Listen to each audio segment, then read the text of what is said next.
Ashley Holt is here with us. Good Hello. morning. How are you? Hi, how are you guys? Doing good. Good. In case people don't know, March is National Kidney Month. So is green a color for kidney? It is. Okay, well It then we're all, is. it's a all great day to be that's here. right. Because we're all greened up.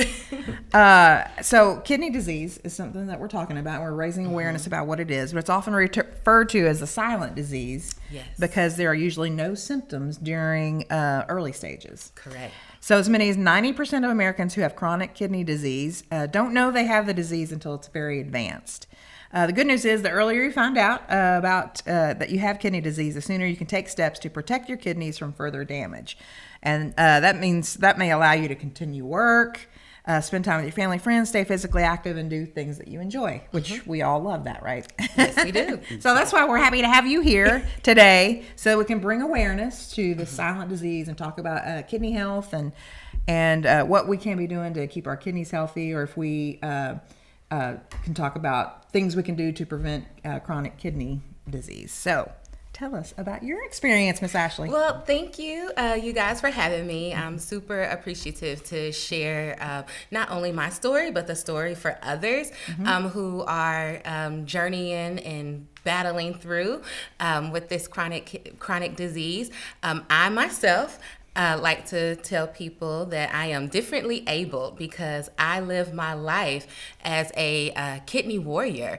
I was diagnosed in 2019 with chronic kidney disease, and it just came about really, oh my gosh, like unexpectedly. The silent part, right? Right. And then had a great team of providers and a great care team, and they said, "Well, you're a great candidate for a transplant." So we went ahead and started that process of being listed on transplant, which is a huge endeavor, but it was very needed for me if that was going to be what was going to help me to save my life. In that process, because of who I am, I needed to learn a lot more about this kidney disease and what I could do, because not only will I have this serious illness, now I was a mother. My daughter at that time was only 12 years old, starting middle school, the height of COVID coming through and all of that. And we had to figure out what we were going to do because I couldn't stop living. Sure. So went on with going through what my caregivers and my care providers would talk to me about, and just doing research and things myself.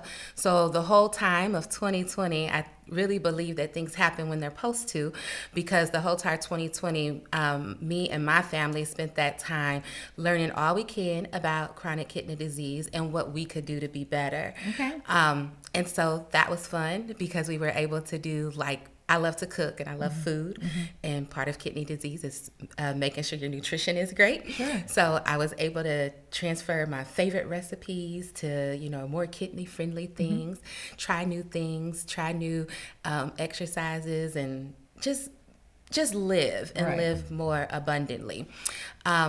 Was able to pass all of the tests for the transplant list. Awesome. So got listed with the University of Cincinnati and the University of Kentucky, which is amazing, but did not know that there was at that time in 2020, about 800 people who were on the list here in the state of Kentucky needing a kidney transplant. Oh, wow.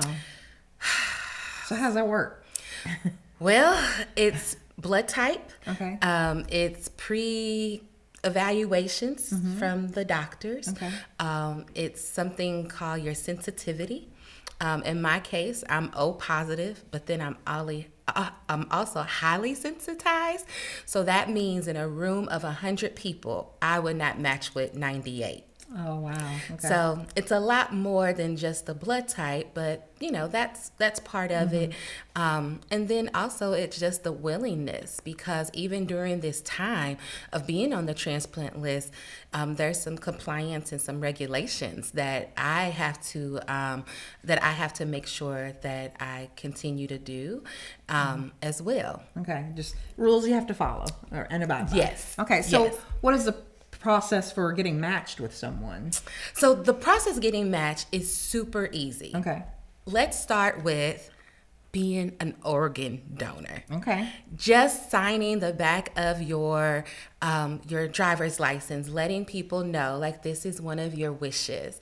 So being an organ donor, and even if you don't have a driver's license, just putting it somewhere and letting the family or your folks know that that is something that you wish. So Okay. let's start there. Okay. Being an organ donor. And there's plenty of resources online and things that you can find, and go to the website. We'll put it on the Okay. put it on your channel and things. So Okay. yes, be an organ donor. Okay. Second of all, if you are willing and wanting to, and you're considering being a living donor, which is that you still be able to donate your organ while you're living and move on with your life. Because we have two.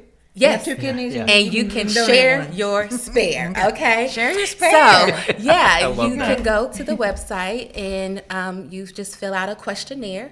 And from that questionnaire, the team will contact you and move you along if you fit what they're looking for. Okay. It's that easy. And Okay. what website was that again? So you can go to the University of Cincinnati. Okay. And then you can also go to the University of Kentucky. And the University of Cincinnati, they have a QR code you scan.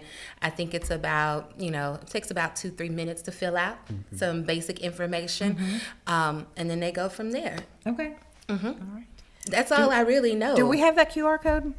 I think the QR code we have will actually take you to the Facebook group that you my all have. face, So that's which a good also segue. has everything. There she is. Yes. Yeah, please scan that and go, because you'll get to follow me in my journey of being differently abled, being a mom, and living on dialysis and being a professional. Okay. So you get to see my life still goes. It's going on. Still goes. Yes. And I love every bit of it. I tell people all the time, I could have, played victim and this, that, and the other when I got that diagnosis, but I didn't. What I did was, number one, I leaned on my faith, because I am a true believer of that.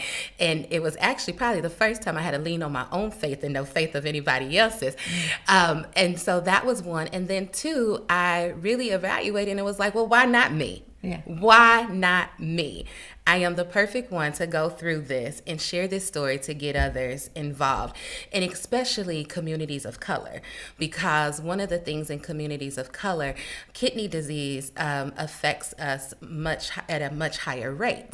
And it being silent, and some of our historical barriers and some of our challenges when it comes to healthcare, it just allowed me to be that representation and be that voice and share my story, that you can still go on and you can still do and live life abundantly. Okay. And I do love what you said about earlier, where you talked about needed to do your research, and it sounds like you're the Right. perfect person to do the research, and you and your family kind of became advocates, right? Yes. And you all were able to share through your story, and then through the research that you all have done, and be able And to share that's that what with others. I start with that because I know it's gonna help me, but there's so many other people who may not have the access or may not have the literacy to understand what's going on.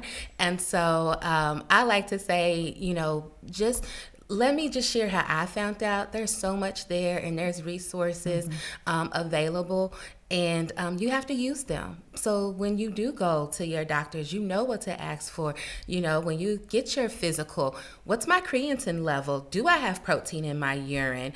Can you check this? What about my blood? What about this? What about my phosphorus levels? Potassium? Am I pre-diabetic? Because what's my blood pressure? I'm taking the medicine, but nothing's changing, because those all affect your kidney health. Okay. And we can start there. Yeah, and that means being proactive with your Yes. healthcare and with your doctor, and just let your doctor know, I want to know these things. Let's check them out. Because And that's when- how the yeah. prevention starts. Yeah, and in our communities, there's always health fairs and things of that nature, right? And so you can go and do like the screenings and things there for free. there's one coming up. I mean, I know it's in Lexington, but we had one last week here in Frankfurt at one of the churches, a kidney screening. It's provided by the Kidney Health Alliance of Kentucky, and free screening, private, confidential, and we send you on your way with your results and what you need to take to your doctor and have that conversation. Right there. There you go. There you go. So look for those. Look for those screenings. Yeah. Yes. Well, we sure do appreciate having you here today. We appreciate you coming. And again, we're raising awareness about our kidney health and kidney disease and things that we can do. Seeing someone who lives with it is very eye-opening for people to see what they need to be doing to keep themselves healthy. Well, So, thank you. Thank you for having me, and thank you for the team that put all of this together to allow me to share the stories of other kidney warriors as well. Absolutely. Yeah, Well, we appreciate you. Yeah, remind folks to find that Facebook group. Yes. Right? Just go to that QR code. There it is. With all my friends. Those There, are my there. kidney champions there. And follow my journey. Yeah. And Well, Oh, thank and they're all wearing the shirts. I forgot to mention. Yeah, they're all wearing we're the same shirts. The same I don't shirts know we if I are. can Yeah, turn well, you can see around. on there. We have those shirts See it. on. Yeah. You can see. yes, I love it. I love it. I love it. Thank you so much. Thanks for Thank being here. you. Yes.